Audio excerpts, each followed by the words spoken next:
साथियों नमस्कार, स्वागत है आपका। साथियों सीटेट की मैथमेटिक्स की पेडागाजी के एक महत्वपूर्ण टॉपिक के साथ मैं फिर हाजिर हूँ। इस वीडियो से भी 1 से 2 प्रश्न अनिवार्य रूप से बनते ही हैं। आप पूरा देखेंगे तो आपको समझ में आ जाएगा कि यह कितना महत्वपूर्ण है। पिछले वर्षों के प्रश्न पत्र आप देखेंगे तो निश्चित रूप से हर पेपर में 1 प्रश्न 2 प्रश्न इस वीडियो से आता है, तो इसलिए बहुत ध्यान से इसको देखिए। चलिए शुरू करते हैं आज का वीडियो। देखते हैं सीटेट मैथ्स पेडागाजी का एक महत्वपूर्ण टॉपिक, जाल्टन पॉल डीन्स का गणितीय सिद्धांत। तो इसमें देखिए, सबसे पहले हम जान लेते हैं ये कौन है, जाल्टन पॉल डीन्स।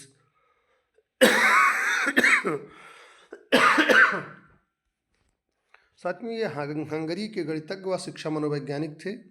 इन्होंने प्राथमिक कक्षा के छात्रों को गणितीय संरचनाओं को प्रभावशाली ढंग से सिखाने के लिए जोड़ तोड़, खेल और कहानियों के माध्यम से सिखाने पर बल दिया।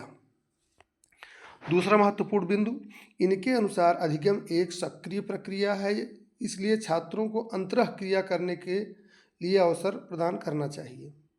अगला बिंदु है, इनके अनुसार गणितीय ज्ञान केवल भौतिक उपलब्धियों के लिए नहीं होता। ठीक है, एक एक लाइन, एक एक शब्द महत्वपूर्ण है, इसलिए इसको बहुत ध्यान से देखिए। अगला बिंदु है, इन्होंने गणित को एक कला माना जिसे उसके आंतरिक गुण और मूल्य के साथ सीखना चाहिए। अब जाल्टन पॉल डीन्स के सीखने के जो चरण हैं उसके बारे में हम बात करते हैं। तो पहला चरण इनका है स्वतंत्र अवलोकन। जब कोई समस्या हमारे सामने आती है तो उसे हम तब तक हल करने की कोशिश करते हैं जब तक उसका हल निकालने में सफल न हो जाएं। यह सिद्धांत प्रयास और त्रुटि पर आधारित है। ठीक है, चलिए देखते हैं इनका चरण 2, नियमबद्ध या नियमबद्धता। प्रत्येक खेल के कुछ नियम होते हैं जो परिस्थिति को संतुष्ट करने के लिए होते हैं। इसी प्रकार समस्या को हल करने के लिए भी कुछ नियम बनाए जाते हैं। ये इनका दूसरा चरण है। अब आइए तीसरे चरण पर चलते हैं, तुलनात्मक अवस्था। जब बच्चों को अनेक गणितीय खेल खिलाए जाएं तो कक्ष में उनकी आपस में तुलना या चर्चा की जाए, जिससे अलग अलग नियमों को आपस में तुलना करके उनके परिणाम को समझ सकें। ठीक है, चलिए देखते हैं चरण 4, प्रस्तुतिकरण या प्रदर्शन अवस्था। इसमें तालिका, ग्राफ और चित्र के द्वारा खेल में सीखे गए नियमों के आधार पर प्रस्तुतिकरण करना है। चरण 5, सांकेतिक। प्रत्येक नियम और प्रत्ययों के लिए विभिन्न चिन्हों का प्रयोग करना।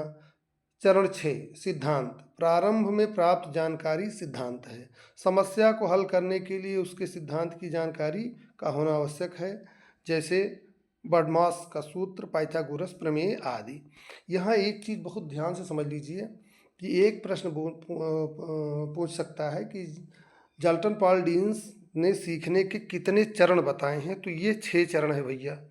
ठीक है, चलिए देखते हैं अगला बिंदु। इस सिद्धांत से निकाला गया निष्कर्ष प्रमेय कहलाता है और सिद्धांत से प्रमेय तक पहुंचने का रास्ता उत्पत्ति कहलाता है। ठीक है,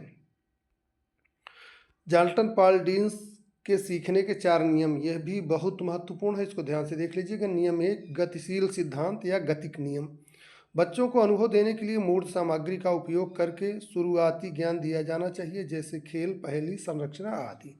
ठीक है, फिर नियम 2 देखते हैं, बोधात्मक परिवर्तनशीलता का नियम। बच्चों को अलग अलग शिक्षण सामग्री के माध्यम से अवधारणा को समझाना चाहिए, जैसे दशमलव संबंधी समस्याओं को ग्राफ पेपर से, भिन्न की समस्याओं को वृत्तीय किट से आदि।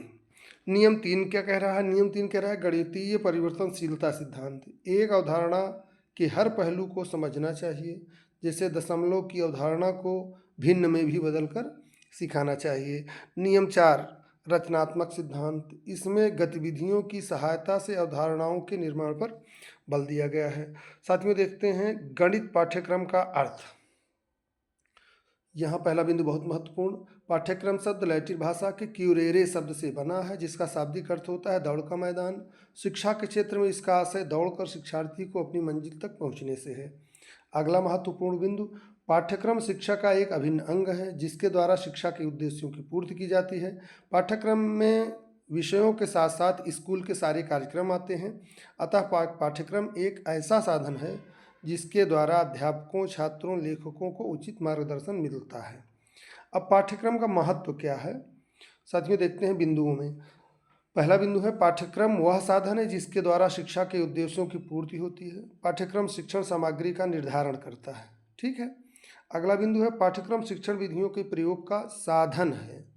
अगला तीसरा बिंदु देखिए, पाठ्यक्रम सीखने के अनुभव को क्रमबद्ध व श्रेणीबद्ध रखने का तरीका है।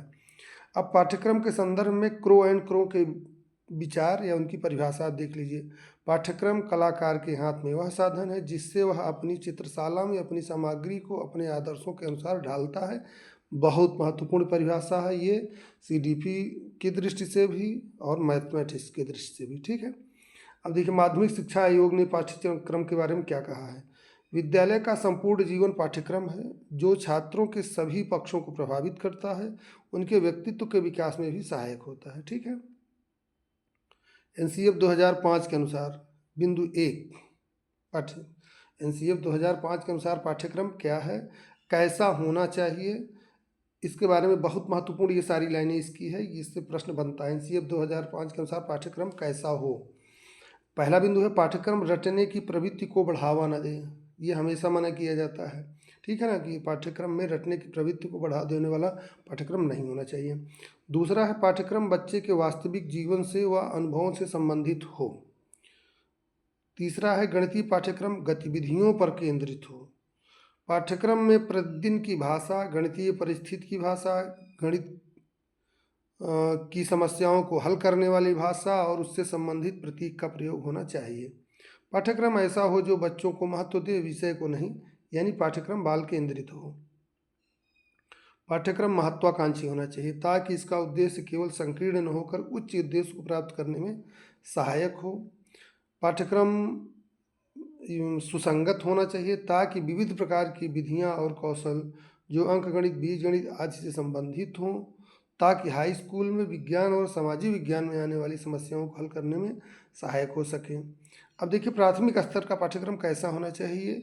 यह मूर्त से अमूर्त अर्थात उदाहरण पर आधारित होना चाहिए। पहले मूर्त वस्तुओं को दिखाकर आप बच्चों को अमूर्त की ओर ले जाएं।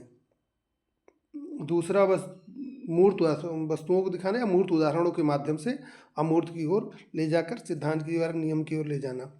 दूसरा है बालक के स्वयं के अनुभव पर आधारित हो। ठीक है। बालक की जिज्ञासा को शांत करने वाला होना चाहिए। अगला बिंदु है इस स्तर पर पाठ्यक्रम संख्या, साधारण जोड़, घटाव, गुणा, भाग, लासा मासा, भिन्न, दशमलव संख्याएं, क्षेत्रफल, पैमाना, आंकड़ों का प्रस्तुतिकरण शामिल हो। अब कह रहा है पाठ्यक्रम विभिन्न आकृति, त्रिभुज, चतुर्भुज के ज्ञान पर आधारित हो। इस स्तर पर पाठ्यक्रम खेल, पहेली, कहानी आदि पर आधारित हो। अब एक महत्वपूर्ण देखिए वो हेडिंग है, बच्चों में गणित को लेकर डर व असफलता का भाव क्यों होता है। इससे प्रश्न बनता है। तो इसमें पहला बिंदु है गणित की संचयी प्रकृति के कारण गणित समझने में कठिनाई होती है। दूसरा बिंदु है गणित में प्रतीक व नियमों के कारण बच्चों में नीरसता और घबराहट होती है। सामाजिक भेदभाव के कारण लड़कियों को गणित की दृष्टि से अयोग्य माना जाता है, प्रायः ये देखा जाता है, जबकि यह गलत है। गणित का ज्ञान अमूर्त पर आधारित है। गणित की शब्दावली रोजमर्रा की भाषा से अलग होती है और निराशाजनक पाठ्यचर्या, क्योंकि यह विधियों और सूत्रों पर जोर देता है। निराशाजनक से मतलब यहाँ यह है कि विधियों और सूत्रों पर जोर देने के कारण ये थोड़ा सा इसमें नीरसता होती है, जिससे बच्चों में लगनशीलता का अभाव और नीरसता आ जाती है। ठीक है साथियों, आज के वीडियो में इतना ही। मिलते हैं अगले वीडियो में एक और नए प्रकरण के साथ। तब तक के लिए धन्यवाद। नमस्कार।